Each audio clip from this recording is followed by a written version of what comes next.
If you're a clinic owner looking to get more traffic to your website and improve your online presence, then you're in the right place. On the Propel Your Practice podcast, we provide chiropractors, physical therapists, and other clinic owners with actionable digital marketing strategies, including local SEO and effective website best practices. You'll learn simple and actionable solutions to help your clinic rank on Google and beat your competition. Together, let's propel your practice.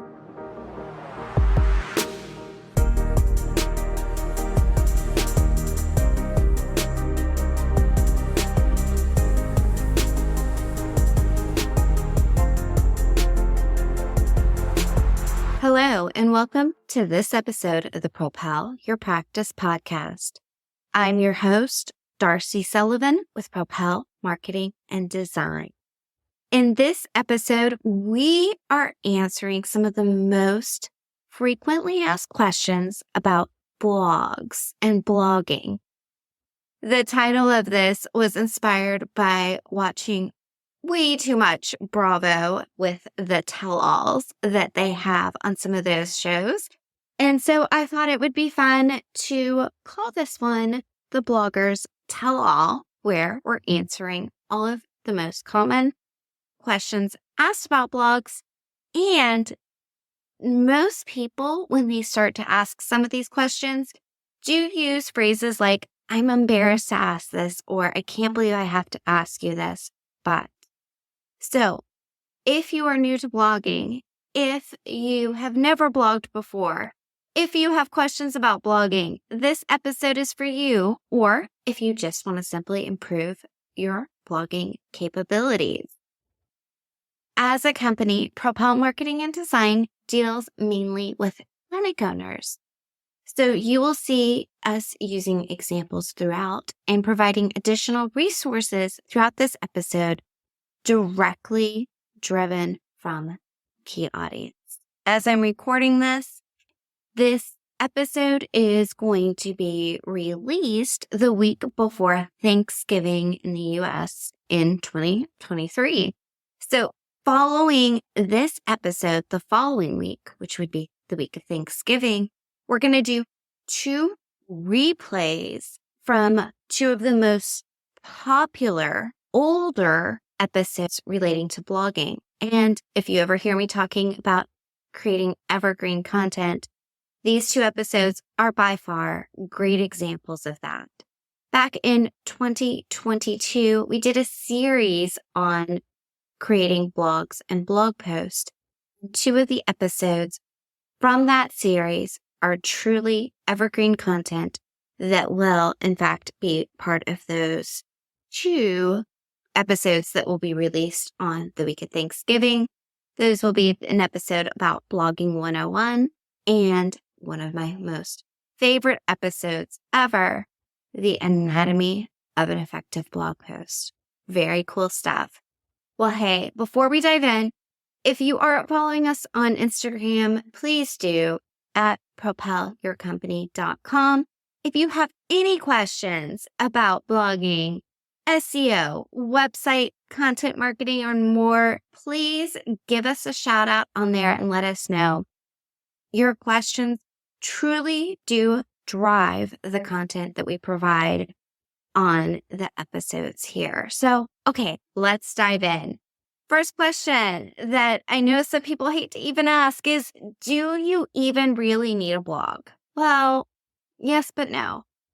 Listen, you can have a website without a blog. You truly can. But having a blog strengthens your website's SEO, search engine optimization, which means you're more likely to appear relevant in Google in the search engine queries results and helps you connect with your target audience. I think most people truly do understand the benefits of blogging. Now, as I mentioned before, the episode that will be re-released next week, Blogging 101, will go into more detail about the importance of a blog. But yes, blogging is really important. And what you can do is you can look at what your competition is doing, what others in your industry are doing. Do they have blog posts on their website? Most likely, I'm going to assume that they do. Next question that often comes up.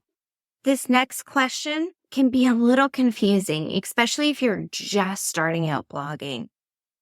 This question is, should content be a blog post or a page on your website? How do you determine where the content should go?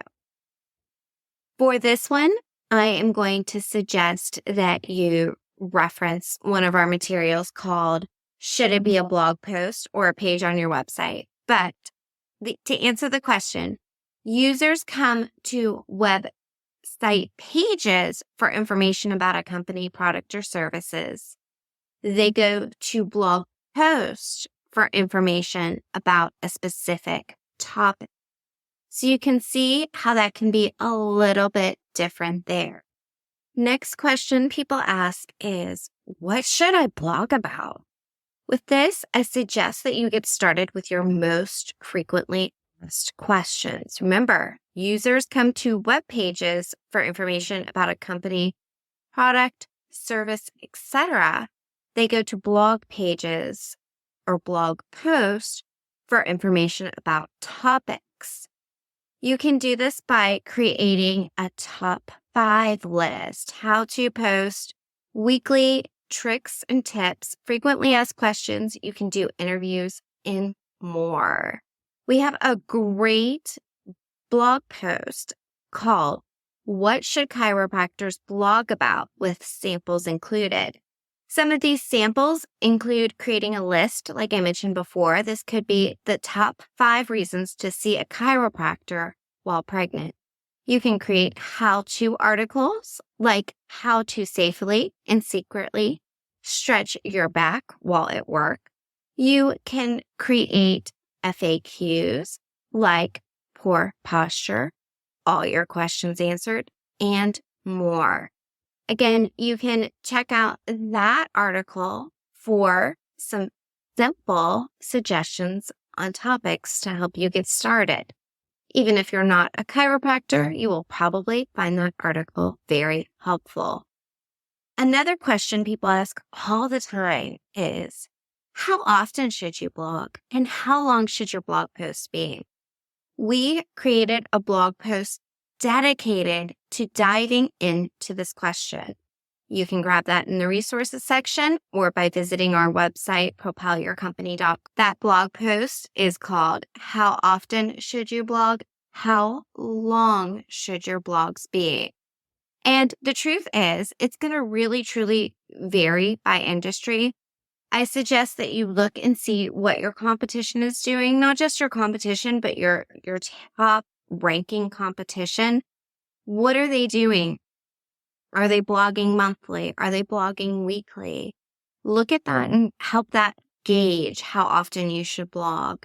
You want to make sure that the content you're creating on your blog post isn't too short, that it's long enough for Google to consider it a real page and have enough content on it. Again, we dive deep into that specific question on the blog post. How often should you blog? How long should your blog post be?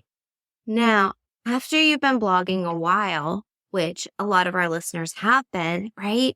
You start to accumulate tons of content. And then the question comes up, what do we do with these old blog posts? Do you rewrite the content? And if you rewrite the content, do you publish it by overwriting the old content? Do you publish it as new content? You don't want to create content that's competing with previous blog posts, all the things. Well, we've got resources for you if you've got old blog posts and you're wondering what to do with them. So one question that's often asked is, how do you know when to rewrite a blog post or when to replace it?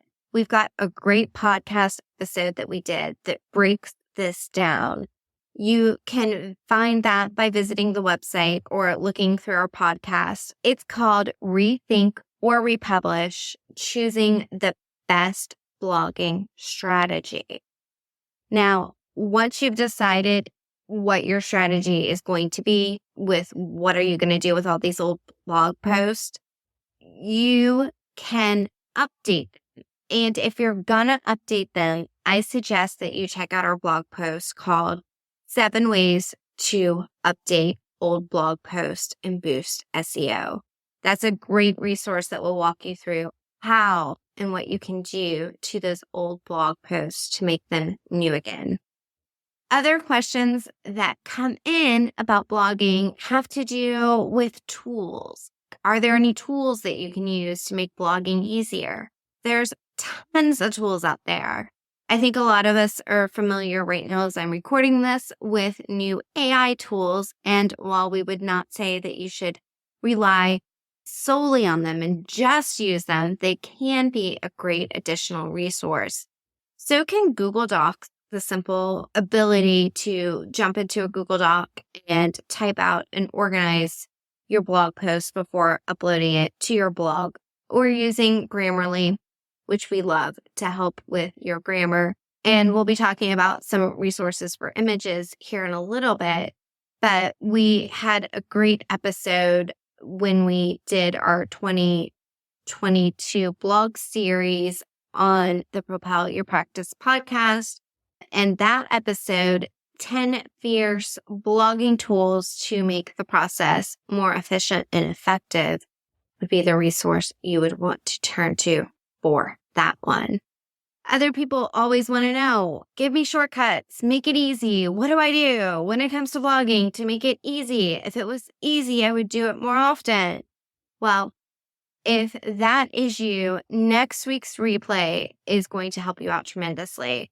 The Anatomy of an Effective Blog Post, which again was one of the Propel Your Practice blog series that we did back in 2022, where I walk you through the exact suggested structure for creating your blog post. That is an amazing resource which will help you with creating the structure. Once you've created the structure a couple times and understand the flow of a blog, then I suggest you dive into another amazing resource that we have for blogging, which was an episode on the Propel Your Practice podcast called Creating Quick and Effective Blog Posts, the Template Approach. So once you have a process in place, once you've got the anatomy down, and then I suggest that you create a couple different templates. And once you've created these different templates for your blog post, blogging is going to be a million times easier. Another question that comes up is about writing a title, because people are like, oh, well, what do I title a blog post once I've got my blog post written? This is one resource where I think that currently ChatGPT comes in very handy. Is if you drop in your blog post to ChatGPT, and if you say, hey, ChatGPT, I wrote a blog post about, and you give it an example, or you even paste the whole thing in. But before pasting the whole thing in, say, please provide me 10 suggested titles for the following blog post, and then just paste it in. I would not suggest just asking for one. I would suggest that you ask for a ton more. But that's a good place to start. We also have this awesome blog post that we wrote about how to write SEO blog headlines that rank. And in there, you will find tips and templates as well. You can find them by visiting the resources associated with this episode or by visiting propelyourcompany.com. Now, once you've created your blog post, you've got to add images, right? And people always ask, well, what about images? Do I just have to cite the source? Can I just pull them from Google? Don't just pull your images from Google. There are certain ways that are better to include images, and you want to make sure that you're avoiding any copyright issues by giving credit where credit is due for images, and ideally using your own images. So we did create a blog post on DIY blog images, tips and tools to create impact. And in there, we go into using your own images, which you can create in Canva or other places. There's also stock photography that you can purchase and own the rights to using services like Deposit Stock. propelyourpractice.com. And again, in that blog post, we go into how you can create images affordably and effectively that will be your own. Next up, we have the question about canned content. Now, canned content, for those that aren't familiar, is when you purchased content from a company and that company has sold the exact same content to other people.